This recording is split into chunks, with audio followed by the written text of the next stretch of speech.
On this episode of Eat Sleep Drive, I buy the cheapest Cayman GT4 in the country and attempt to drive it 500 miles home.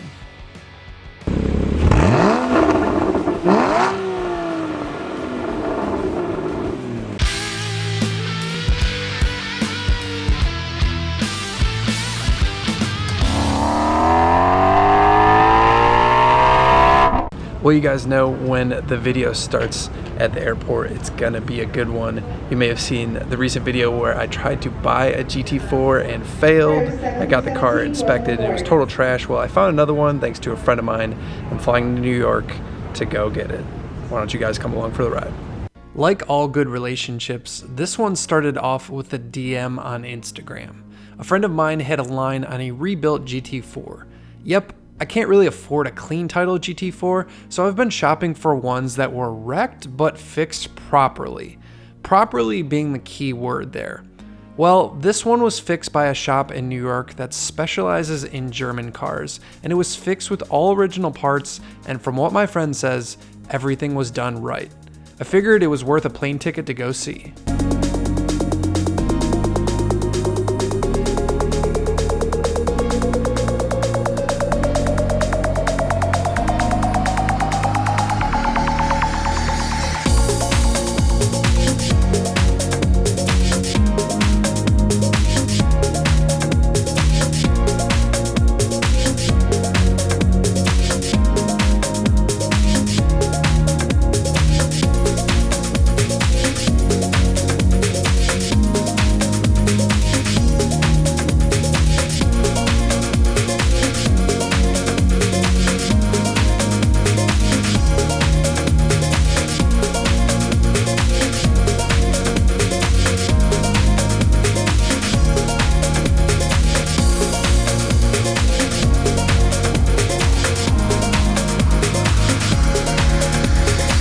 And here it is, the new to me Porsche GT4. Just took this thing for a spin and it's lovely to drive.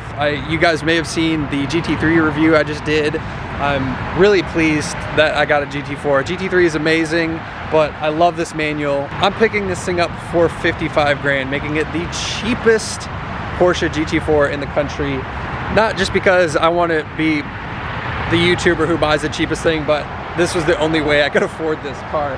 So this car is a salvage title, or rebuilt title I should say. It was in a accident and I think it was like a low speed rollover or something like that. I saw the before photos from the auction, but a shop that is familiar with Porsches in New York bought this car and then essentially rebuilt it.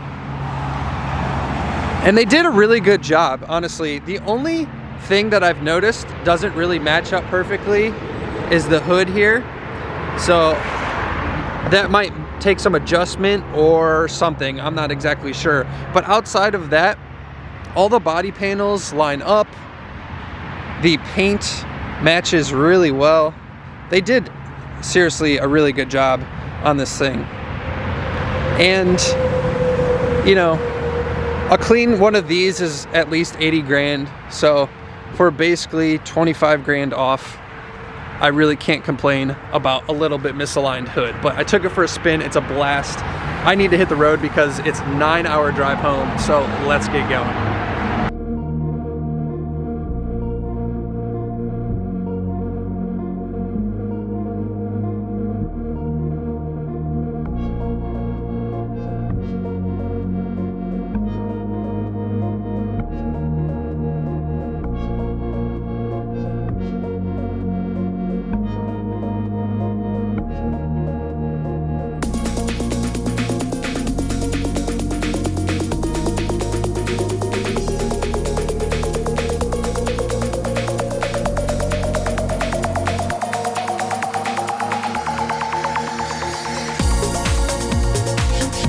Make sure you hit that subscribe button because I plan to cover everything regarding getting this car technically road legal. Since this car is salvage, it will need to be inspected before a rebuilt title is issued. So stick around if you're curious how that process works.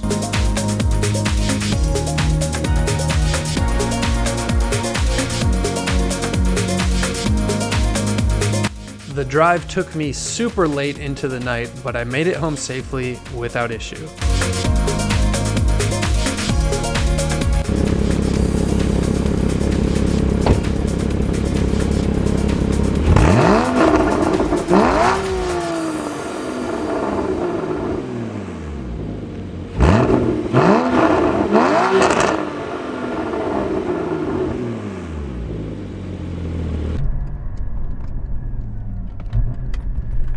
Well, ladies and gentlemen, the verdict is good. It is a day later now, after driving home. Dude, this car rocks. So it got really late last time when I drove this car home. 10-hour drive home, made it home great, which is awesome because, you know, I bought this car salvaged. There could have been some issues that pop up with a 10-hour drive. You know, I don't know, was it 500 miles or something like that? Oh, yes. Dude, this car is awesome. So, made it home, everything's good, and it's actually even better than I expected, the GT4 specifically, because after driving the GT3, I knew how special that engine was, and it is still, that engine is more special than this engine. This is just the Carrera S engine, which is still a lovely engine, but they've clearly done some things, because the Carrera S that I drove of this generation didn't sound like this and didn't deliver this kind of power. Now that car is a little bit heavier than this and stuff like that, so it's not exactly apples to apples, but it certainly didn't sound like this. So Porsche has done more than they are saying that they have done. They have said that they have tweaked it a little bit from the Carrera S, but overall it's mostly the same. And yeah, I'm just so happy with this car. I mean, it feels like the GT3 in a lot of ways, but I get this manual transmission. I'm gonna do a full review and give you guys all the details that there are about this car, but I just wanted to end this video with at least a little bit of a driving video, because of course I drove it 10 hours and you guys need to know how that turned out. I'm just going under these tunnels. I'm just like going in a loop under these tunnels. It's so childish, but I love this car. You guys are gonna see more of this thing in the future. I appreciate you guys watching as always. EatSleepDrive TV on Instagram, and follow along soon because I'm taking this car on a pretty epic road trip that you don't wanna miss. I'll see you guys in the next one. Peace.